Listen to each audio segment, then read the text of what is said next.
하나님의 말씀은 이사야 7장 14절입니다.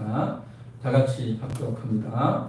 그러므로 주께서 친히 징조를 너희에게 주실 것이라. 보라, 처녀가 잉태하여 아들을 낳을 것이요 그의 이름을 임마누엘이라 하리라. 아멘. 오늘 이 시간도 하나님의 끌려온 여러분들에게 하나님의 큰 은혜와 복이 임할 줄로 믿습니다. 하나님의 말씀이 우리 가운데 들려주고 또 내가 이 말씀을 듣는 과정 가운데서 목사의 말을 듣는 것이 아니라 하나님의 음성이 들려주고 우리 마음에 큰 깨달음과 감동과 은혜가 임하는 시간 될 줄로 믿습니다. 할렐루야. 그 다음 넘겨주세요. 다 같이 읽겠습니다. 그럼에도 징조를 주십니다. 자, 오늘 우리가 읽은 이사야 7장 이 말씀은 이사야 선지자가 아하스 왕에게 가서 하나님 말씀을 전하고 있는 그러한 장면입니다. 오늘 우리가 7장 1절을 읽었지만 이사야 7장 14절을 읽었지만 1절에 보면 이렇게 말합니다. 7장 1절 한번 보십시오. 우시아의 손자요 요담의 아들인 유다의 아하스 왕 때에 아람의 르신 왕과 르말리아의 아들 이스라엘의 베가 왕이 올라와서 예루살렘을 쳤으나 능히 이기지 못하니라. 그렇게 말하고 있습니다. 이스라엘 나라는 사울, 그 다음에 다윗, 그 다음에 솔로몬 해서 왕위가 이어가다가 솔로몬이 죽고 나서 남유다와 북이스라엘로 나뉘어집니다. 남유다, 베냐민에서 2지파, 그 다음에 나머지 10지파가 북이스라엘이 되어집니다. 그래서 남유다의 왕들이 세워지고 북이스라엘의 왕들이 세워져서 각각 따로 나라가 분리되어서 그렇게 지냅니다. 그러던 중 남유다의 왕 아하스 왕 때에 이사야 선지자가 하나님 말씀을 전하고 있는데요. 바로 이때에 국제적으로 큰 어려움에 봉착하게 됩니다. 왜냐하면 남유다가 있고 남유다 위에 북이스라엘이 있고 북이스라엘 위에 있는 나라가 아람 나라입니다. 아람. 그 아람 나라 저 북단에 유프라테스 강이 있고 유프라테스 강 저 건너편에 있는 나라가 바로 아시아입니다. 아수르입니다. 아수르. 그래서 이 아수르가 아주 힘이 세고 싸움을 너무너무 잘하는 아주 강대국이 되겠어요. 그래서 이 아수르가 가나안 지역을 와서 아람, 그 다음 북이스라엘, 남유다, 그 다음에 이 가나안 지역을, 팔레스틴 지역을 다 집어삼키려고 획책하고 있는 그러한 순간이었어요. 그래서 이제 이 나라가 너무 세고 강하기 때문에 혼자는 힘들다. 그래서 아람 나라, 북이스라엘, 남유다 힘을 모아서 아수르에 우리가 이제 대항하자라고 하는 겁니다. 그래서 연합전선을 구축하자라고 하는 거죠. 그래서 아람과 북이스라엘이 서로 동맹을 맺었어요. 그리고 남유다에게도 그렇게 하자 하는데 남유다 왕은 아하스 왕은 그걸 거절하는 거죠. 동맹을 맺지 않는 겁니다. 자, 그러다 보니까 너가 우리 말을 안 듣네? 그냥 가만히 둘 수 없네? 해서 북이스라엘과 아람이 연합해서 동맹을 맺고 유다를 치러 오는 겁니다. 유다를 공격해 온단 말이죠. 그렇게 유다를 공격해 오니 이 유다의 왕은 너무너무 두려워진 겁니다. 군사력도 부족하고 수도 부족하고 이 싸워서 이길 방도가 없는 겁니다. 그래서 겨우 버티고 있는 겁니다. 예루살렘이라고 하는 나라가 아주 산속에 있는 나라입니다. 해발 거의 한 700-800m 이상 되다 보니까 옛날에는 그 정도 되면 공격하기 힘들죠. 그러니까 겨우 버티고 있는 상태단 말이죠. 그러고 있는데 이때에 이사야 선지자가 하나님 말씀을 들고 이제 아하스 왕에게 찾아갑니다. 찾아가는데 이제 뭐라고 말했냐면 하나님이 함께 하신다. 하나님이 함께 하신다. 그러니까 두려워하지 말라. 지금 아람 왕과 이스라엘 왕이 왔지만 그들은 이제 부지깽이에 불과하다. 부지깽이. 요즘은 부지깽이 잘 안 쓰죠. 옛날에는 이제 밥을 하려면 큰 가마솥 같은 데다가 아궁이에다가 뭘 합니까? 나무를 떼죠. 그래서 부드러운 나무, 작은 나무, 굵은 나무, 큰 나무 있죠. 그러면 그것을 사람 손으로 넣을 수 없잖아요. 불이 붙고 뜨거우니까. 그래서 막대기 하나 가지고 이걸 다 끌어 넣죠. 그래서 막대기를 끌어 넣어가지고 나무의 불을 조정한단 말이죠. 그래서 이제 안에 불을 조정하기 위해서 사용하는 그 나무, 그게 바로 부지깽이입니다. 그래서 그 부지깽이를 가지고 사용하죠. 그리고 나서 이제 밥을 다 하고 음식을 다 하고 나면 그 나무는 어떻게 됩니까? 나중에 타고 연기나니까 나중에 불태워 없애버리는 겁니다. 이 부지깽이는요, 지금 밥을 하기 위해서는 잠시 잠깐 필요하지만 밥 다 하고 나면 불 다 피우고 나면 필요 없단 말이죠. 나중에 버리지 않습니까? 그러니까 지금 아람과 북이스라엘은 부지깽이 같은 자들이다. 겁내지 말라. 아무것도 아니다. 두려워하지 말라. 낙심하지 말라. 그렇게 이사야 선지자가 와서 이야기를 하고 있는 것입니다.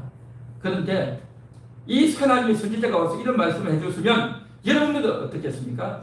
아멘 하고 듣겠습니까? 아니면 못 들은 척 하겠습니까? 아멘 해야 되겠죠. 아멘 해야 되겠죠. 그런데 이 아하스 왕은 아멘 했을까요? 아멘 안 했을까요? 아멘을 안 했어. 아멘을 안 했어. 그러니까 한 번 더 이야기합니다. 9절에 보면 이렇게 말합니다. 9절 보십시오. 에브라임의 머리는 사마리아요, 사마리아의 머리는 여말리아의 아들입니다. 만일 너희가 굳게 믿지 아니하면 너희는 굳게 서지 못하리라 하시니라. 굳게 믿지 않으면 굳게 서지 못한다는 거죠. 이사야 선지자가 하는 이 말, 하나님이 전해주신 이 말씀, 이 아람과 이스라엘은 연기나는 부지깽이에 불과하다.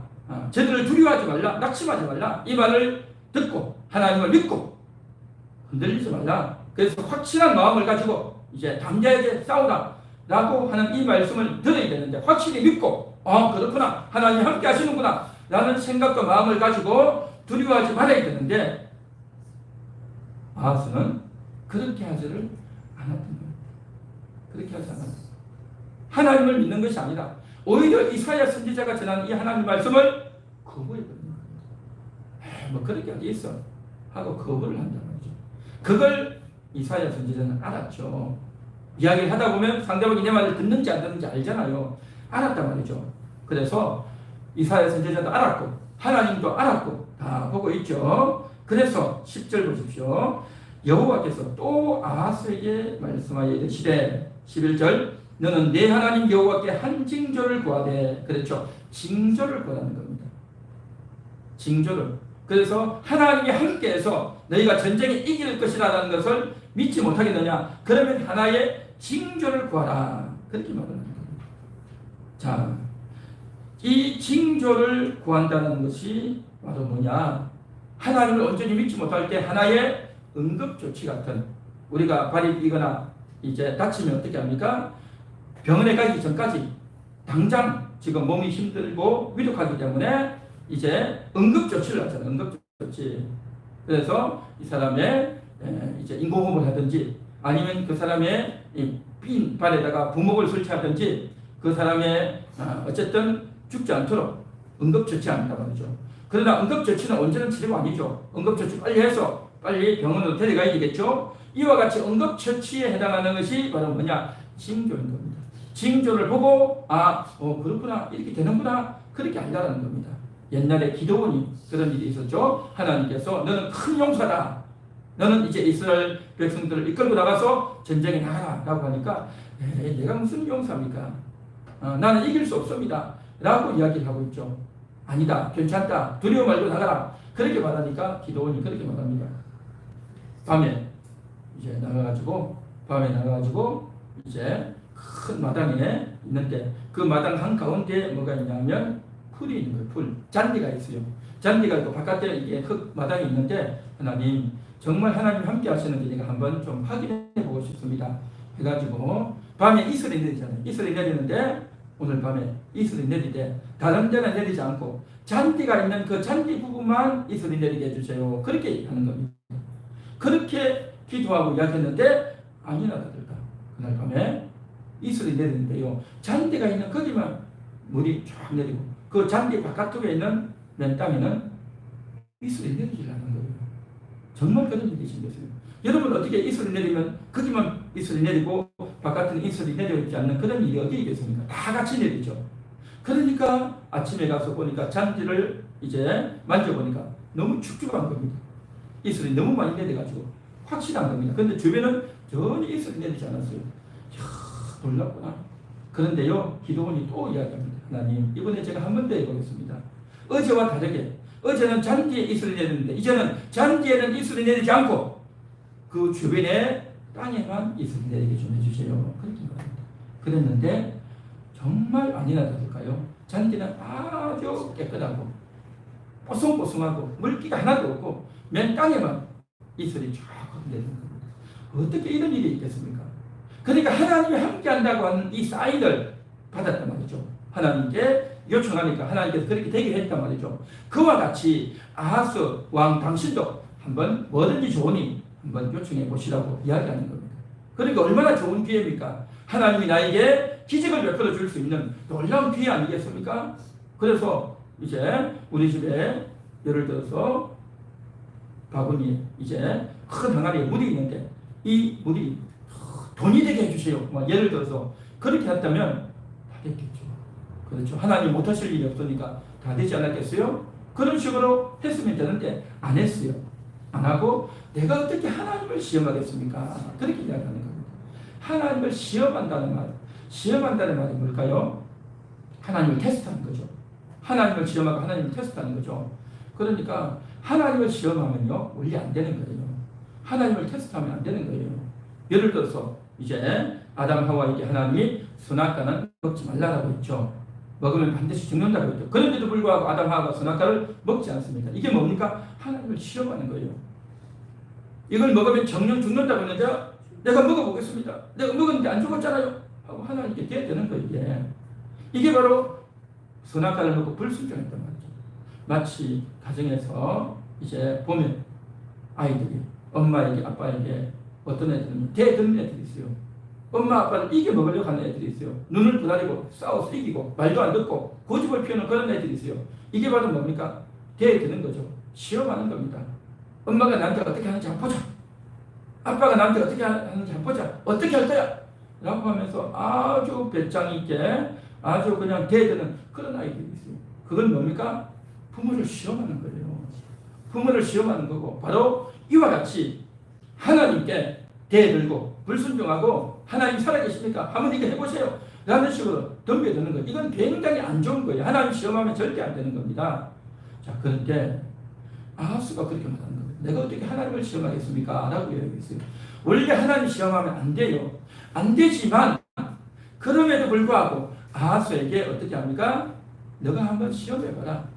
이렇게라도 한번 테스트를 해봐라. 하나님이 함께 하는지 안 하는지 한번 봐라. 라고 하는 겁니다. 하나님이 허용을 해준 거예요. 지금 허용을 해주면서 하나님의 살아계심을 하나님의 대단한 능력을 한번 보라 라고 하는 의미로 했는데 그런데도 불구하고 아하스가 내가 하나님을 어떻게 시험하겠습니까? 라고 이야기한 것은 뭐냐? 정말 하나님을 시험하지 않으려고 하는 믿음이 좋아서 하나님을 너무너무 잘 믿어서 그런 것이 아니고 나는 하나님과 상대를 안 하겠습니다. 하나님 말씀 아예 안 듣겠습니다. 라고 하면서 이제 하나님의 요구를 거부하는 겁니다.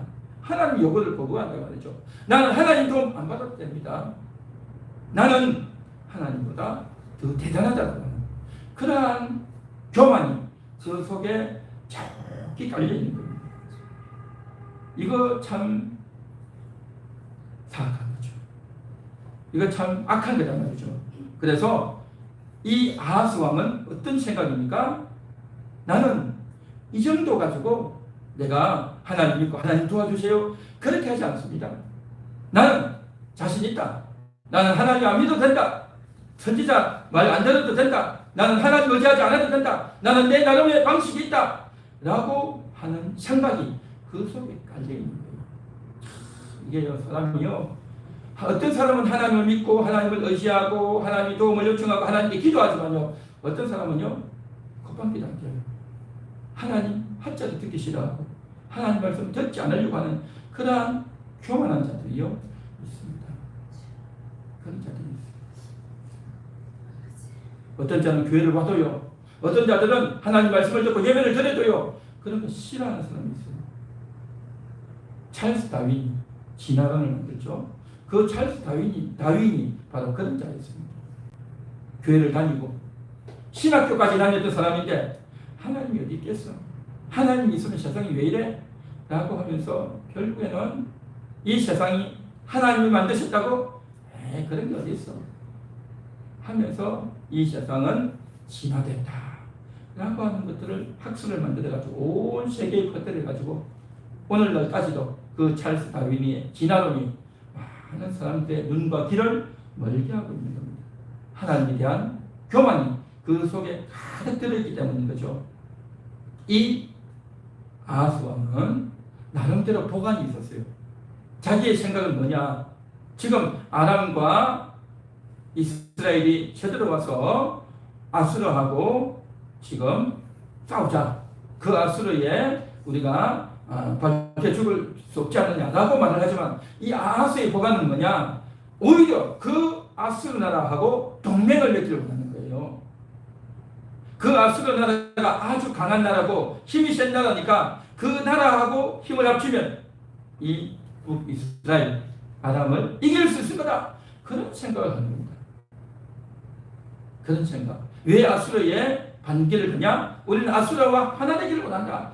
그런 보관을 가지고 이제 있는 겁니다. 결국 뭐냐? 하나님이 도와주겠다고 하는 이 말씀보다도 아수르와 동맹해서 사는 것이 실제적인 도움이 될 거다. 그렇게 생각을 했단 말이죠. 이게 아하스 임금의 생각이었고 계산이었던 겁니다. 인간의 생각은 이와 같이 참으로 예상 외로 튀어버리고 엉뚱한 쪽으로 흘러갈 때가 많단 말이죠. 그 생각을 갖고 있는 이 아하스 왕에게 이제 이야기합니다. 아하스 왕이 이제 징조를 구하려 해도 징조를 구하지 않겠다. 내가 어떻게 하나님을 시험하겠냐? 라고 말을 하고 있는데 이제 지금 거부하고 있다는 걸 알죠? 하나님 말씀이 튕겨나가고 있다는 걸 알죠? 그러자 13절에 이렇게 말합니다. 이사야가 이르되 다윗의 집이여 원하건대 들을지어다. 다윗의 집이 뭡니까? 다윗의 후예들, 다윗의 후손, 다윗의 왕가죠. 들을지어다. 너희가 사람을 괴롭히고서 그것을 작은 일로 여겨서 또 나의 하나님을 괴롭히려 하느냐? 사람을 괴롭혔단 말이죠. 그동안 아하스 왕이 하나님께 불순종하고 엉뚱한 행동을 했고 그래서 많은 사람들이 이제 성전에 오는 것을 방해하고 하나님을 제대로 못 믿게 하고 얼마나 사람을 괴롭히냐 말이죠. 그런데 이제는 하나님을 괴롭히려 하느냐? 하나님을 괴롭히는 게 뭐겠습니까? 사람이 어떻게 하나님을 괴롭히겠습니까?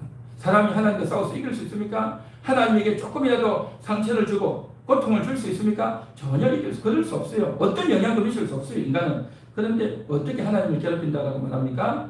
그 말은 뭐냐면 결국 아하스 왕이 이렇게 하면 이렇게 어긋난 길로 가면 하나님께 불순종하고 가면 온 이스라엘이 거기에 따를 것이고 그렇게 되어지면 하나님이 이스라엘을 징계할 수밖에 없다는 겁니다.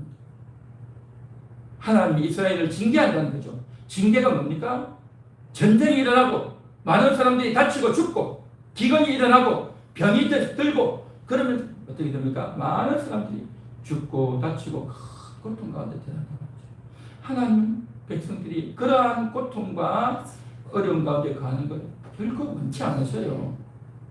하나님은 말이야 내가 왕인데 내 마음대로 할 거야. 너 내 말 안 들었지? 하고 사람들을 때리고 죽이고 하는 걸 함부로 하고 마음껏 하고 기분 좋아하는 그런 하나님이 절대 아니라는 거예요. 하나님은 이 이스라엘 백성들이 그렇게 고통당하는 걸 너무 괴롭게 생각하는 거죠. 그러니까 하나님이 징계할 일을 내가 왜 하느냐? 하나님께 징계받을 그 일을 왕이 어떻게 할 수 있습니까? 이것은 하나님을 괴롭히는 일입니다. 라는 의미에서 그렇게 이야기를 하는 겁니다. 그러면서 이어서 14절 이야기하죠. 우리가 아까 읽었던 구절 다 같이 한번 더 읽어보겠습니다. 그러므로 주께서 친히 징조를 너희에게 주실 것이라. 보라 처녀가 잉태하여 아들을 낳을 것이요 그의 이름을 임마누엘이라 하리라. 아멘. 친히 징조를 주겠대요. 징조를 구하라고 하니까 징조를 구하지 않았습니다. 그러니까 친히 징조를 주겠대요. 하나님께서 친히 징조를 주겠대요. 구하지 않지만 그래도 징조를 주겠대요. 그러니까 이 말씀의 맥락은 이렇습니다. 아람과 이스라엘이 유다를 치러 왔습니다.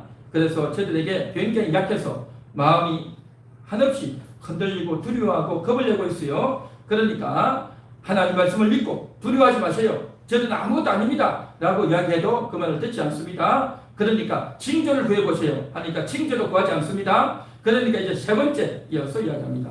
그러면 친히 징조를 주겠다는 겁니다. 그 징조가 뭐냐? 보라, 처녀가 잉태해서 아들을 낳는다는 겁니다. 예. 생각해 보십시오. 처녀가 아기를 낳습니까? 처녀는 아기 낳을 수 없어요. 혼인을 해야 아기 낳죠. 혼인을 하면 처녀가 아니잖아요. 그렇죠? 그래서 그런데 처녀가 잉태한대요. 어떻게 해야 처녀가 잉태하겠습니까? 원치 않는 임신이죠. 그렇죠? 원치 않는 임신을 해서 아기를 낳는단 말이죠. 원치 않는 임신을 한다는 것은 지금이나 옛날이나 굉장히 괴로운 겁니다.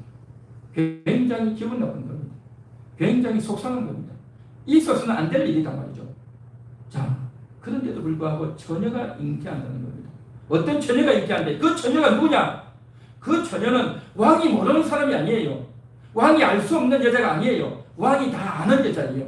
이사야도 알고 왕도 아는 그런 여자예요. 왕이 전혀 알지도 못하는 어떤 처녀가 잉태했다면 왕이 알지도 못했고 왕이 알려주지도 않고 그거 자기하고 아무 상관없다라고 하면 아무 말이 안 되겠죠. 그러니까 이사야 선지자가 이 말을 하고 하나님이 이 말씀을 하시는 것은 뭐냐 하면 이 아하스 왕이 분명히 아는 한 여자인 겁니다. 그녀의 아내가 될지 그녀의 왕궁에 있는 어떤 궁녀가 될지 자기의 딸이 될지 그러니까 어떤 여자가 될지 모르지만 처녀가 잉태한대요. 원치 않는 임신을 하는 거죠. 그렇게 해서 아이를 낳는데요. 아이를 낳는데 이제 그 아이를 낳는다는 것은 얼마나 괴롭냐 말이죠. 고통스럽고 창피하고 기분 나쁘고 속상한 일이란 말이죠. 그런데 그 아이를 낳으면 어떤 일이 벌어졌느냐? 15절에 그가 악을 버리며 선을 택할 줄 알 때가 되면 엉긴 젖과 꿀을 먹을 것이다. 엉긴 젖과 꿀을 먹는데요. 사람은요, 우리 한국 사람들은 주식이 밥 아닙니까? 밥과 국이고 음식이죠. 이스라엘 나라는 뭡니까? 밀을 가지고 떡을 만드는 거죠. 떡을 만들어서 그렇게 먹는 그게 주식입니다. 그런데 엉긴 젖과 꿀을 먹는데요. 이건요, 일상적인 식사가 아닙니다. 일상적인 식사가 아니고 저들이 이제 산 같은 데 가서 우리가 가면 어떻습니까? 이제 과일 따먹고 산에 있는 나무에 있는 어떤 열매나 이런 것들을 먹듯이 꿀을 먹는데요. 지금 생각하면 꿀이니까 맛있겠네, 보양식이네 할지 몰라도요. 가끔씩 먹어야지. 그걸 주식으로 계속 먹으려면요. 그 결국 좋은 게 아닙니다. 계속 그것만 먹어보십시오. 몸에 건강이 뭐가 좋겠습니까?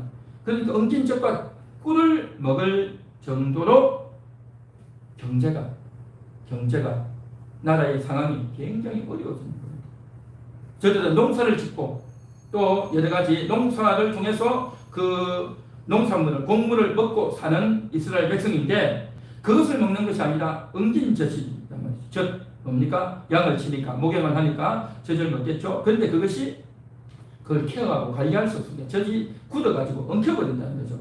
그리고 꿀을 먹는다는 겁니다. 그러니까 굉장히 경제적인 상황이 어려워지고 힘들어지는 겁니다. 그 어려워지고 힘들어지는 것이 이 나라의 보편적인 상황이 된다는 거죠. 그래서 처녀가 낳은 이 아이도 엉긴 젖과 꿀을 먹게 되는 그런 일이 벌어진다는 겁니다. 누가요? 아하스가 아는 어떤 처녀가 그러한 일을 당하게 된다는 거죠. 그런 일을 당한다. 그리고 이제 그때에 어떤 일이 벌어졌느냐? 16절 대저 이 아이가 악을 버리며 선을 택할 줄 알기 전에 내가 미워하는 두 왕의 땅이 황폐하게 되리라. 내가 미워하는 왕이 누굽니까? 아람과 이스라엘 왕. 지금 아하스 왕을 남유다에 쳐들어와서 힘들게 하고 고통을 주는 이 북이스라엘과 아람의 이 두 왕이 저들이 지금 힘이 세 보이고 아주 강대해 보이지만 저들의 땅이 황폐하게 된다. 저들이 다 망하게 된다는 겁니다. 그러니까 이걸 징조로 주는 겁니다. 이 징조가 일어날 것인데 곧 처녀가 아이를 낳을 것이고 아들을 낳을 것이고 그 아들이 커서 이제 꿀을 먹게 될 때에 이런 일이 벌어진다는 겁니다. 몇 년 안 걸린다는 거죠. 곧 수년 후에 그런 일이 일어날 것을 그런 징조가 일어날 거라고 미리 지금 선고를 하고 있는 겁니다. 그리고 그 징조를 보면서 아하스가 자기가 아는 어떤 여자가 말도 안 되게 혼인도 안 하고 아들을 낳고, 또 이 아들이 비참하게 이런 음식을 먹게 되고, 또 이스라엘과 아람이 완전히 망가지는 이것들을 다 보게 된다는 겁니다. 다 보게 된다는 겁니다. 그래서 이 처녀가 잉태하여 아들을 낳는다, 이 말은 정말 의미가 깊고 또 예수님이 오실 것을 예고하고 있는 그러한 놀라운 축복의 말씀이죠. 그런데 이것이 예수님과 연관시키기 전에 먼저 아하스에게 주어진 말이다라는 걸 알아야 되는 겁니다. 아하스와 그때 당시 이스라엘 사람들에게 주어진 말씀이다라는 겁니다. 이 말은 뭡니까? 처녀가 아들을 낳는다는 것 자체가 굉장히 충격적인 말입니다. 그렇게 해서 아기를 낳게 되는 그 처녀는 어떻게 되겠습니까? 너무 고통스럽고 너무 창피하고 너무 괴롭지 않겠습니까? 그리고 이스라엘 나라는요, 처녀가 아기를 낳으면요 돈에 맞아 죽어요. 돈에 맞아. 어디서 이상한 행동을 해가지고 아기를 낳고 왔냐 해가지고 그 아이를 살려주지 않는 겁니다. 그런 나라의 문화였어요. 그게 율법이었어요. 그러니까 이러한 일들, 그런데도 불구하고 이 처녀를 죽일 수 없고 이 아들을 죽일 수 없는 그런 일이 벌어져요. 왜냐? 왕이 아는 처녀다 말이죠. 누군지는 정확히 모르지만 어느 정도 신분이 있고 누군가가 백그라운드가 되겠죠. 그러니까 함부로 와서 죽일 수 없는 그렇단 말이죠. 그러는 과정 가운데서 아이를 키워야 된단 말이죠. 굉장히 괴로운 거죠. 그러니까 유다가 나라가 지금 결국 어떻게 되어지느냐? 하나님 말씀을 어기고 불순종하며 나아가는 과정 가운데서 이제 온 나라 사람들이 먹을 것이 없고 산에 가서 이제 과일이나 이제 열매나 따먹어야 되고 풀이나 캐서 먹어야 되고 그러한 지경에서 아기를 낳았고 그 아기도 그러한 것들을 먹고 사는 정말로 절망적인 상황입니다. 너무나도 절망적인 상황이고 또 그러면서 아들을 낳았으니 얼마나 수치스러운 그런 상황입니까? 아들을 낳았으면 사람들에게 알리고 축하받고 자랑스러워해야 되는데 이 아들을 자랑스럽게 이야기할 수 없고 숨어서 키워야 되고 부끄럽고 창피하게 키워야 되는 그러한 상태다 말이죠. 그런데 말입니다.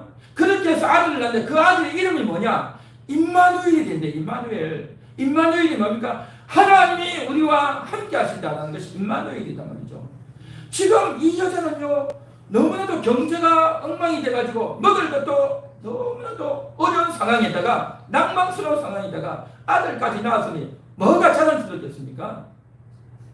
뭐가 자랑스럽겠어요? 부끄럽고 창피한 거예요. 이 비슷한 상황이 있었습니다. 엘리 제사장 때에 사무엘상에 보면 그렇게 나오죠. 엘리 제사장 때에 이스라엘 나라가 전쟁에 나갔다가 졌어요.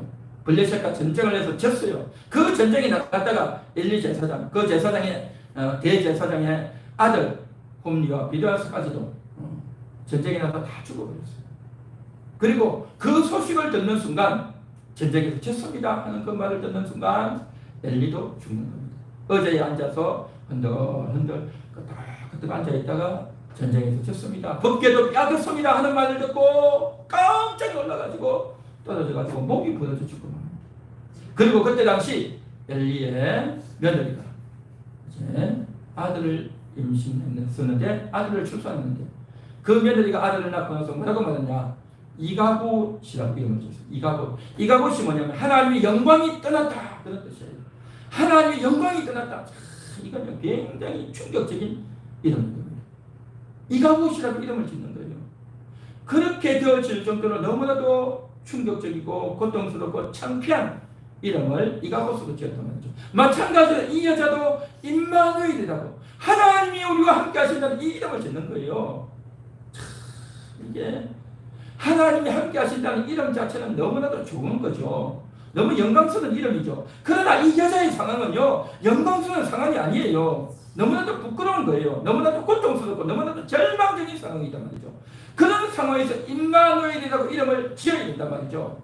그러니까 이 여자는 그럼에도 불구하고 임마누엘이라는 이름이라도 짓는 거예요.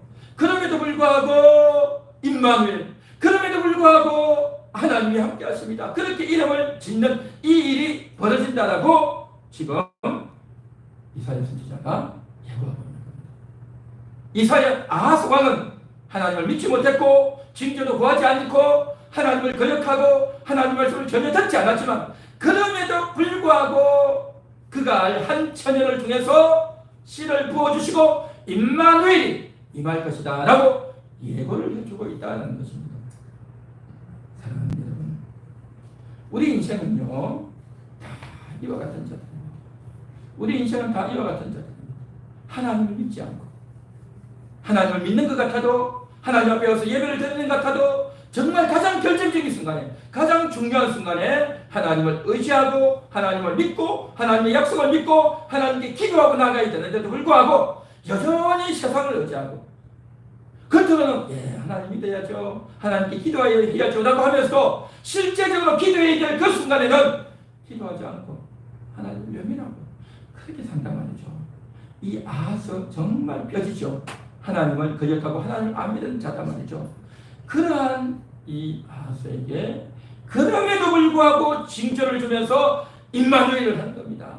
이 처녀는 괴롭고 고통스럽지만 그래도 내 아들은 이가봇이 아니고 임마누엘입니다 라고 이야기한단 말이죠. 그러니까 이 나라 상황이 얼마나 어렵습니까? 그렇게 어렵고 낭만스럽고 굉장히 수치스럽고 창피한 과정 가운데도 하나님이 함께 하십니다 라고 했는데 이 상황을 보면서 아하스가 무슨 생각을 했겠습니까? 이것은요 오늘날 우리들에게도 역시 마찬가지라는 거죠. 그래서 정말 하나님께서 이 어려운 가운데서 또 우리를 버리지 않으시고 그럼에도 불구하고 끝까지 우리를 아껴주시는 이 하나님이란 말이죠. 오늘 설교의 제목이 뭡니까? 그럼에도 징조를 주십니다. 그럼에도 불구하고 하나님이 우리와 함께 해주신단 말이죠. 로마서 5장 8절에 보면 우리가 죄인 되었을 때 그 아들을 우리를 위해서 주셨다. 우리가 죄인 되었을 때 하나님을 믿지도 않고 하나님을 찾지도 않고 하나님께 죄를 용서해달라고 요청도 안 하고 하나님을 바라보지도 않는데 완전히 죄악중에 있었고 하나님을 향해서 등을 돌리고 있고 하나님을 거부하고 있고 하나님을 믿지도 않고 하나님께 순종하지도 않는데 그런데도 불구하고 독생자 예수님을 보내주셔가지고 그 예수님이 여러분들을 위해서 죽어주셨고 우리 인생을 위해서 죽어주신 줄 믿습니다. 예수님이 이 세상에 태어났을 때도 어땠습니까? 처녀를 통해서 태어났잖아요. 처녀를 통해서 마리아를 통해서 태어났잖아요. 그러니까 정말 어떻습니까? 아버지 없는 아들로 태어난 거예요. 우리 동정에서는 아버지 없이 태어난 자식에 대해서 아주 무시하고 아주 비웃는 표현을 사용하지 않습니까? 예수님이 그런 식으로 태어난 거예요. 창피한 가운데 절망적인 과정 가운데서 너무나도 가난하고 힘든 과정 가운데서 예수님이 그렇게 태어난 거예요. 그런 과정 가운데서 예수님이 그런 수치와 모욕과 조롱 가운데서 태어나셔서 이제 목수의 자녀로 또 나중에 보면 유대 역사에 보면 그 이제 아버지로 역할을 했던 요셉마저 일찍 죽어요. 그러니까 어머니 밑에서 이제 마리아를 어머니라고 부르면서 그렇게 살아야 되는 겁니다. 하나님께서 여자를 어머니, 마리아를 어머니라고 부르면서 그렇게 살지 않습니까? 그리고 실제적으로 남자의 씨 없이 여자의 몸에서만 태어나지 않았습니까? 아주 특이하게 태어나셔가지고 이제 출산되어져서 태어났지만 어린 시절 자라오는 과정 자체가 너무나도 비참하고 창피하고 가난하고 고통스럽고 인정받지 못한 그러한 과정 가운데서 자라나셔가지고 십자가를 지시고 우리 모든 인생들을 위해서 그렇게 고통당하시고 조롱과 모욕을 당하시고 우리 모든 죄를 다 담당해 주시고 그래서 십자가에서 죽어주신 줄 믿습니다. 죄인 되었던 우리를 위해서 오늘 이 자리에 있는 저와 여러분 우리 모든 죄인들을 위해서 예수님이 그렇게 죽으시고 또 고통당하시면서 그러면서 태어나실 그 예수님이 바로 임마누엘 하나님이 우리와 함께 하시다. 우리는 그 말이 그냥 하나님이 우리와 함께 하시나 보다 고맙구나 좋은 일이구나 라고 생각하지만요 그 예수님은 굉장히 어려운 겁니다. 창피스러운 겁니다. 그 어렵고 창피스러운 가운데서 태어나셨고 하나님이 독생자 예수님도 그 어려운 가운데서 이 세상에 오셨다는 겁니다. 이 아하스가 이 땅에 왔을 때 어땠습니까? 하나님을 안 믿었잖아요. 하나님을 안 믿었어요. 하나님을 안 믿은 이 아하스를 통해서 이제 징조를 주시고 하나님 놀라운 일을 행해 나가신다는 겁니다. 할렐루야. 하나님의 그 사랑 오늘 이 시간 조금이라도 깨닫고 인식할 수 있기를 간절히 소망합니다. 할렐루야. 자, 이 아하스에 대한 기록이요 이사야 7장이 나오고 또한 그뿐만 아니고 역대하 28장에도 보면 이 아하스가 나옵니다. 아하스가 왕이 될 때 20살이었어요. 자, 우리 화면 한번 같이 읽어볼까요? 아하스는 왜 그랬을까요? 아하스가 안 믿었잖아요. 안 믿었죠. 선지자의 말도 안 믿고 하나님의 말씀도 안 믿었습니다. 그럼 아하스는 왜 그랬을까요? 하는 건데요. 이 아하스가 역대하 28장 1절부터 7절까지 보면 20살의 왕입니다. 20살의 왕이 돼가지고 그가 16년을 지금 왕노릇 합니다. 자, 그런데 역대하 28장 2절부터 보면 어떤 말씀이 나오냐면 그가 바알을 숭배해요. 바알을. 그리고 바알 숭배를 하고 뿐만 아니라 흰놈의 골짜기에서 인신제사를 지냅니다. 흰놈 골짜기가 뭐냐면 우리나라로 치면 이제 쓰레기 버리는 곳이에요. 쓰레기. 이스라엘 백성들이 다 쓰레기 버리는, 그래서 저 위에 산 골짜기에서 밑으로 계곡 밑으로 쓰레기 버리는 그 골짜기 흰놈의 골짜기예요. 그러니까 사람들이 가지 않고 썩고 냄새나고 지저분한 동네예요. 근데 그곳에 가가지고 뭘 하냐면 인신제사를 지내는 겁니다. 인신제사 알죠? 사람을 죽여서 제사를 드리는 겁니다.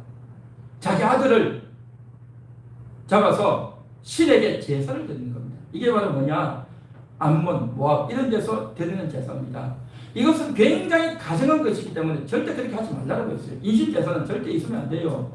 아들을 죽이고 딸을 죽여가지고 그러면 신들이 우리의 기도를 잘 들어줄 거다. 그러면 아주 어려운 과정 가운데 상황에서 이 어려운 상황을 그 신의 이름으로 도움을 받을 거다 라고 하면서 암몬 족속들이 지내는 제사가 인신제사입니다. 몰렉신이죠.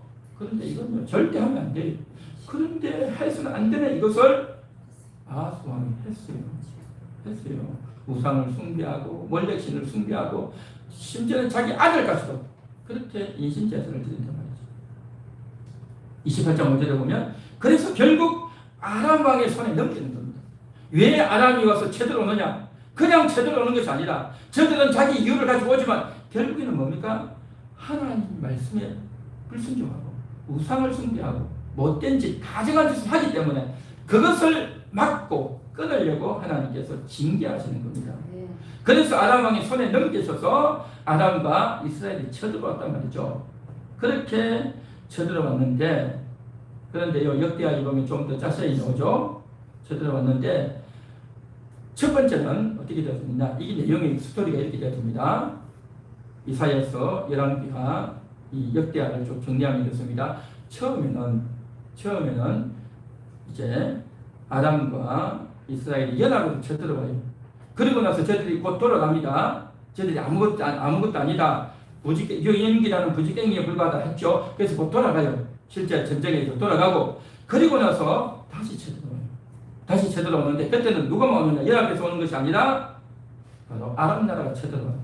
그때 쳐들어와가지고 이제 아하스가 이제 싸우는 겁니다. 이때는 언제입니까? 이사야 선지자 예언을 다 듣고 또 임마누엘 예언을 다 듣고 났는데도 불구하고 안 믿었죠. 그냥 혼자 있는 겁니다. 그런데 어느 날 아람 나라가 쳐들어와서 전쟁을 했고 전쟁에서 대패합니다. 그래서 유대 백성들이 다메섹으로 다 끌려갑니다. 다메섹은 아람 나라의 수도입니다. 근데 아람 나라로 다 끌려가는 겁니다. 그런 일이 벌어졌어요. 그러고 나서 또 어떤 일이 벌어졌느냐? 이스라엘 왕이 또 쳐들어와요. 북이스라엘 왕 베가 왕이 또 쳐들어옵니다. 그때 쳐들어와가지고 12만 명이 죽임을 당합니다. 여러분 생각해 보십시오. 12만 명이 죽임 당하는 것이 얼마나 끔찍하겠습니까? 비참하죠. 각 가정에 아버지들이 나가서 죽고 각 가정에 아들들이 죽고 남편이 다 죽는 겁니다. 12만 명이 죽었어요. 그 12만 명이 죽고 또 20만 명이 포로가 돼서 또 끌려가는 겁니다. 이런 비참한 일이 벌어졌어요. 그 포로가 돼서 끌려가는데, 그래서 20만 명을 포로로 끌고 왔을 때에 북이스라엘의 선지자 오뎃이라고 하는 선지자가 나와가지고 북이스라엘 왕에게 당신들이 말이야 이제 왜 이들을 포로로 끌고 오느냐 해가지고 저들을 책망하고 저들을 설득해서 다시 돌려보냅니다. 그래서 포로로 끌려갔던 20만 명이 다시 돌아오는 겁니다. 돌아오지만 그럼에도 불구하고 참 비참한 상황 아닙니까? 그런데 이걸로 끝나는 게 아니에요. 28장 17절에 보면 에돔이 또 침공해요. 에돔은 유다 나라의 남쪽에 있는 나라입니다. 그 에돔이 침공해와요. 그 다음에 18절에 보면 블레셋도 침공해옵니다. 블레셋은 이스라엘 나라의 서쪽 왼쪽에 있는 나라입니다. 블레셋이 또 침공을 하는 거예요. 그러니까 보십시오. 아람이 쳐들어왔죠. 이스라엘이 쳐들어왔죠. 에돔이 오죠. 블레셋이 오죠. 완전히 그냥 북에서 서에서 남에서 막 전 곳에서 쳐들어오고 전쟁하면 이기긴 합니까? 이기지도 못하죠. 지죠. 많은 사람이 죽죠. 다치죠. 포로로 끌려가죠. 엉망이죠. 그러니까요. 이제 28장 16절에 보니까 아수르에게 또 원조를 요청합니다. 나는 당신의 종입니다. 당신이 와서 우리를 좀 도와달라고. 그렇게 또 요청을 하는 겁니다. 이사야는 와서 그러면 안 된다고 이야기해도 그 말을 듣지 않고 계속 이런 행동을 하고 있는 겁니다. 그런데 그 아수르의 왕, 그 왕의 이름이 뭐냐? 디글랏 빌레셋인데 이 왕이 와가지고 도와주지는 않고 오히려 이스라엘 유다 나라를 해쳐버리는 겁니다. 이곳에 와가지고 재물 뺏어가고 이곳에 와서 처녀들 붙잡아가고 완전히 사람들을 억압하고 괴롭히는 그런 일만 하는 겁니다. 이거 완전히 이게 막 엉망이 되버려요. 아무것도 아닌 거예요. 아무것도 아니에요. 그걸 참 괴롭히는 겁니다. 그렇게 곤고하단 말이죠. 곤고한 게 뭡니까? 마음이 힘들고 몸도 힘든 거죠. 몸과 마음이 피곤한 겁니다. 그런데 더 죄를 짓는 겁니다. 더 죄를 짓고 어떻게 했느냐? 아람 왕이 우리를 이겼으니 그 아람 왕에게 가는 겁니다. 그래서 그 아람 왕의 신전을 보고 나도 저들처럼 해야 되겠다 해서 아람 나라에 있는 그 신전, 우상 신전에 있는 그 모양이 신비롭다. 대단하다. 맨날 예루살렘 성경만 봤는데 다른 나라 신전을 보니까 더 크고 더 화려하고 더 괜찮단 말이죠. 그래서 그걸 가지고 와가지고 우리도 저기 하자. 그걸 따라하는 겁니다. 이건 말도 안 되는 거죠. 그런 일을 하는 겁니다. 그러니까 결국은요, 이 아하스는 하나님을 믿지도 않고 도리어 우상을 숭배하고 또 몰래신을 숭배하고 그러는 겁니다. 끝까지 자존심을 지키고 하나님께 순종하지 않는 그러한 자가 누굽니까? 그래서 온 나라가 다 망하고 남자들이 다 망하고 전쟁에 나가고 죽고 포로가 되고 그렇게 끌려온다는 것이 얼마나 비참합니까? 얼마나 비참해요. 양식 뺏겼죠. 좋은 물건 뺏겨버렸죠. 힘들단 말이죠. 남자만 그렇습니까? 여자는 또 어려움이 없겠습니까? 어렵고 괴로운 겁니다. 참 그럼에도 불구하고 임마누엘이 징조를 주셨다는 겁니다. 임마누엘, 하나님이 우리와 함께 하신다. 그 징조를 주는 겁니다. 이 말을 듣지 않지만 받지 않지만 그럼에도 주시는 겁니다. 제가 이 말씀을 준비하면서 참 이게 마음이 너무나도 안타깝고 또 제가 평상시에 성경을 읽으면서 가장 이해가 안 되는 게 하나 있었어요. 그게 뭔지 아십니까? 저는 성경을 읽으면서 항상 생각을 하면서 읽습니다. 이게 이해가 되나 생각해보고 말씀을 듣고 하는데 아직도 이해가 안 되는 것 중에 하나가 뭐냐면 마태복음에 보면 예수님의 족보가 나옵니다. 그래서 42대가 나오죠. 아브라함과 다윗의 자손 예수 그리스도의 세계라. 아브라함이 이삭을 낳고 이삭이 야곱을 낳고 야곱이 유다를 낳고 유다는 며느리 다말에게서 베레스와 셀라를 낳고 쭉 나오죠. 이 인물들은 아브라함, 이삭, 야곱 이들은요 다 믿음이 좋은 사람들이에요. 물론 완벽하진 않지만 저들이 연단을 받고 징계를 받고 바뀌어지고 믿음이 훌륭하게 세워져요. 그런데 그 인물 중에 한 명이 누구냐? 그 42명 인물 중에 예수님의 조상 인물 중에 한 명이 누구냐? 아하스가 나와요. 아하스가. 그 인물 중에 아하스가 나와요. 이 아하스가 누구냐? 바로 오늘 우리가 읽었던 이 아하스예요. 이 아하스가 무슨 믿음이 있습니까? 어떻게 하나님을 숨겼습니까? 어떤 왕들은 하나님을 잘 믿다가도 타락한 사람도 있고 하나님을 잘 안 믿다가도 마지막에 회개하고 하나님 믿는 사람도 있고 다 다양하게 있어요. 그런데 이 아하스는요 회개했다는 말도 없어요. 회개했다는 말도 없어. 그런 자가 어떻게 예수님 족보에 들어가는 말이죠. 저는 이게 가장 이해가 안 됐어요. 그런데도 불구하고 하나님이 임마누엘 그럼에도 함께하겠다라고 약속해 주시는 이 하나님의 언약 이게 놀라운 은혜라는 거죠. 하나님은 우리를 사랑하시되 우리가 하나님 앞에 이쁜 짓을 했어. 하나님을 잘 믿어서, 우리가 착하게 살아서, 우리가 남을 잘 도와줘서, 그래서 우리를 도와주고 구원해 주시는 것이 절대 아니라는 것입니다. 이 아하스 같은 이렇게 완악하고 패역하고 하나님을 대적하고 하나님을 믿지도 않는 그런 자에게 임마누엘 해주겠다고 약속해 주신 하나님이신 겁니다. 아멘. 그 하나님의 놀라운 사랑이 오늘 이 시간 우리에게 임하고 계시고, 그 사랑을 받아서 우리가 구원을 받고 천국 가게 되고 하나님의 자녀가 된 줄 믿습니다. 네. 할렐루야, 네. 할렐루야. 네. 그럼에도 불구하고 함께 해주시는 거예요. 오늘도 이 시간 그 주님의 사랑을 가지기 때문에 그 하나님을 믿게 되고, 이런 죄인, 이렇게 말도 안 되는 죄인, 이 아하스 같은, 어떤 경우에는 아하스보다 더 악하고 더 독한 자가 바로 우리다 말이죠. 그럼에도 불구하고 그 예수를 믿고 구원을 받고 천국 백성이 되었으니 이 얼마나 큰 은혜이겠습니까? 네. 할렐루야. 네. 이런 믿음을 가지고 이런 하나님을 믿고 하나님께 회개하며 하나님께 용서를 구하며 하나님을 의지하며 나아가는 이런 되시기를 주님의 이름으로 축원합니다. 네. 축원합니다. 그런 믿음을 가진 자는요 못할 일이 없는 겁니다. 그런 믿음을 가진 자는요 천국을 가는 겁니다. 네. 그런 믿음을 가진 자가 하나님의 자녀가 되는 것, 능치 못할 일이 이미 이루어졌고 그 놀라운 사실을 믿고 따라가는 여러분들이야말로 가장 복받은 분들인 줄 믿습니다. 네. 할렐루야.